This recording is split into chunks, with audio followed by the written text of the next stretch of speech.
सावन सोमवार व्रत कथा। हिंदू धर्म में सावन सोमवार व्रत का विशेष महत्व बताया जाता है। मान्यता है कि जो व्यक्ति सावन के प्रत्येक सोमवार व्रत रख भगवान शिव की पूजा अर्चना करता है, उसे 16 सोमवार व्रत के बराबर पुण्य की प्राप्ति होती है। जो व्यक्ति सावन सोमवार व्रत कथा करता है, उसके लिए इस व्रत कथा का पाठ जरूरी माना गया है।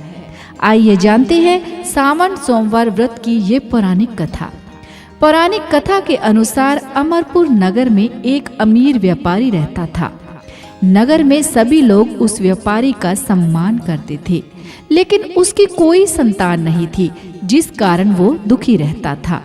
पुत्र प्राप्ति की इच्छा से वह व्यापारी हर सोमवार भगवान शिव की विशेष पूजा किया करता था।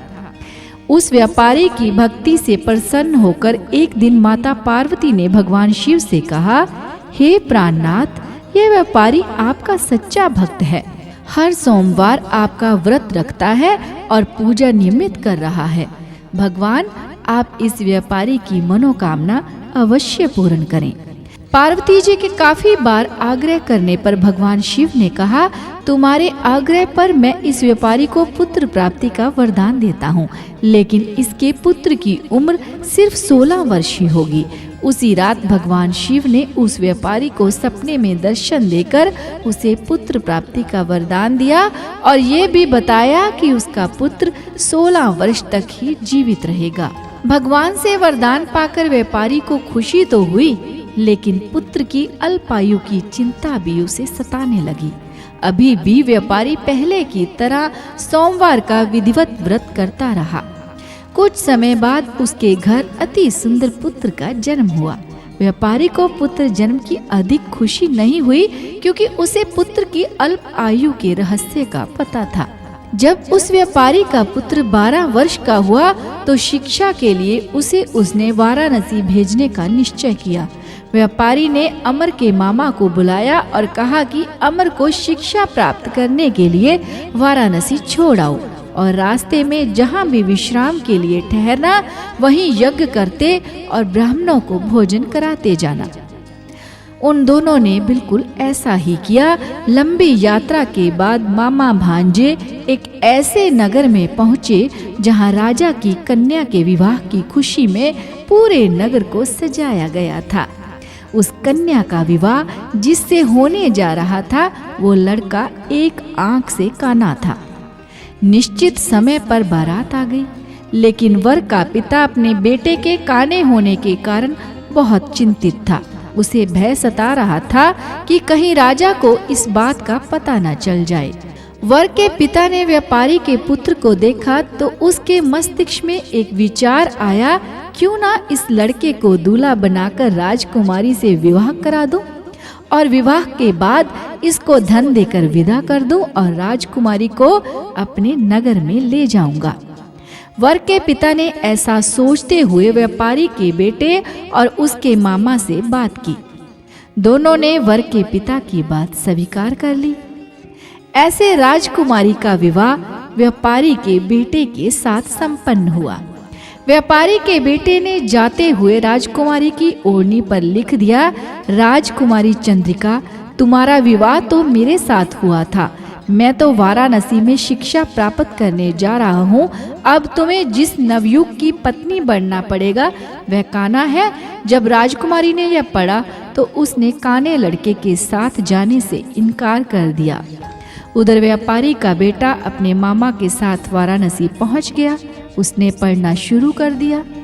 जब उस युवक की आयु 16 वर्ष पूरी हुई तो उसने एक यज्ञ किया।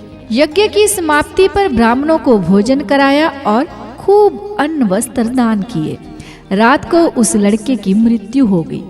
सूर्योदय पर जब मामा ने अपने भांजे को मृत देखा तो वो रोने पीटने लगा। मामा के रोने विलाप करने के स्वर समीप से गुजरते हुए भगवान शिव और माता पार्वती ने भी सुने। पार्वती जी ने भगवान से कहा, प्राणनाथ, मुझसे इसके रोने के स्वर सहन नहीं हो रहे। आप इस व्यक्ति के कष्ट दूर करें। भगवान शिव ने जब देखा कि वो तो उसी व्यापारी का पुत्र है जिसकी उम्र कम थी, तो वह पार्वती जी से बोले, पार्वती, यह तो उसी व्यापारी का पुत्र है। मैंने इसे 16 वर्ष की आयु का वरदान दिया था, इसकी आयु तो पूरी हो गई। पार्वती जी ने फिर भगवान शिव से निवेदन किया, हे प्राणनाथ, आप इस लड़के को जीवित करें, नहीं तो इसके माता पिता भी पुत्र की मृत्यु का समाचार सुनकर अपने प्राण का त्याग कर देंगे। इस लड़के का पिता आपका परम भक्त है, वर्षों से सोमवार का व्रत कर रहा है।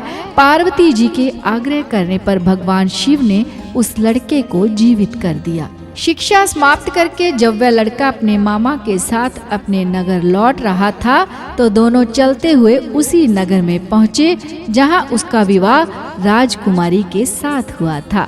उस नगर में भी उसने यज्ञ का आयोजन किया। उस नगर के राजा ने तुरंत उसे पहचान लिया।